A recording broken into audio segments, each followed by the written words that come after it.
The school year is bearing down upon us, and there is one other thing that's looming on the horizon for a lot of parents, and that's how to pay for college. I'm joined by with Jordan Lee here from CollegeBacker.com. And Jordan, student debt is, it's huge.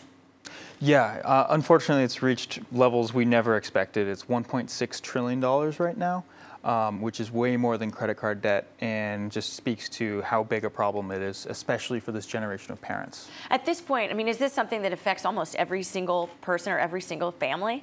Pretty much. If you happen to be very well off, you can afford college still, but the vast majority of families really are struggling to just put their kids through a basic education, which we all need these days. And when it comes to paying for college, are there any hacks, so to speak, or the best way to do that? Because this is not just some measly sum of money.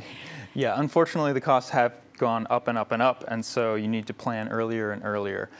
There is an amazing tool. It's called a 529 college savings plan, which it features tax-free growth and tax-free withdrawals, and it's invested. So you can actually save a lot more by using this tool. A 529. Okay, so how does that work? Is that something that I can just go to my bank and start, or how does it work? So typically you would look online and try to figure out which 529 plan, you Google 529 plan, makes sense for you, and then you learn a little bit about it, or you go to collegebacker.com, which is what we do, to make it simpler. But it works just like a retirement account, but for college costs. So it's structured like a Roth IRA. And so that means you're putting in post-tax dollars, but it's growing tax-free. And then all the withdrawals you have are tax-free, free of capital gains tax. And now everything that's in that account must go towards education.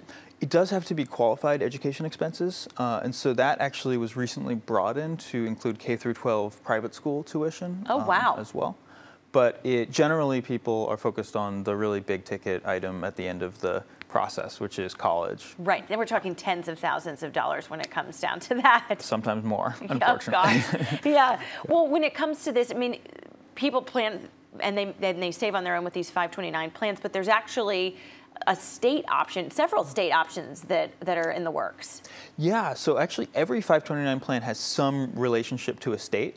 Sometimes you can buy it from your financial advisor, but you can also get it direct from your state.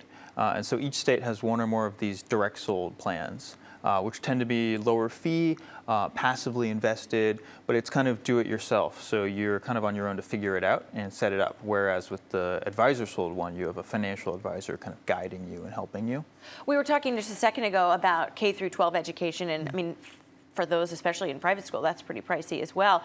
The governor also has an initiative there for funding education. Yes, Governor Newsom is kind of trying to draw from his experience with kindergarten to college in San Francisco, which was a pretty pioneering program offering child savings accounts to every kindergartner in the city, and broaden it, provide more funding for other areas around the state. Gosh, that would be great, especially for someone on the cusp of having kids and then just thinking about that huge looming expense in the future. So when it comes to 529 plans, what is it that makes one plan different from another plan? So it depends sometimes on which state you live in. Let's use California, for example. So California, so there is a bill kind of going through the assembly right now that would offer a state tax deduction. $5,000 for a single filer, $10,000 for joint filing, to basically deduct your contributions to the Scholarshare 529 plan. And so that, if that does pass, which is expected to, and your income is below, I believe, 175 or maybe it's 150 per family, right, then you'd be able to claim that deduction and save more money. And so each state has its own kind of version of that. Some states don't have it, but most states do have some kind of tax incentive to use their state plan. Is it ever too late to save for your kids' college education? It's never too late. Obviously, if you start early, it's better to start early. Yep. Yeah, even a few dollars a month, starting when the kid is a toddler, can really add up to a lot when it's invested and it's tax-free. Right. And then, CollegeBacker helps you circle fund your college fund, which is basically getting your friends, your relatives, everyone who cares about your kid to chip in a little bit as well. Oh, it's like crowdsourcing your college education. That's genius. Basically, yeah. And so you save a lot more if you kind of involve everyone who cares about your kid, instead of giving you toys or onesies that they outgrow and right, toys that end up in the closet, you can have them chip into the college fund. So that ends up being even more powerful than the state-by-state kind of tax optimization sometimes. Well, so if someone has kids, they want to start saving and they really want more information, where can they go to find out all of this?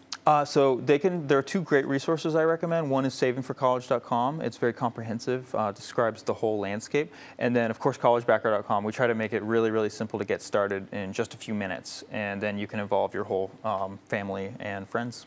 Perfect. Jordan, thank you so much, and good luck, and enjoy the saving process.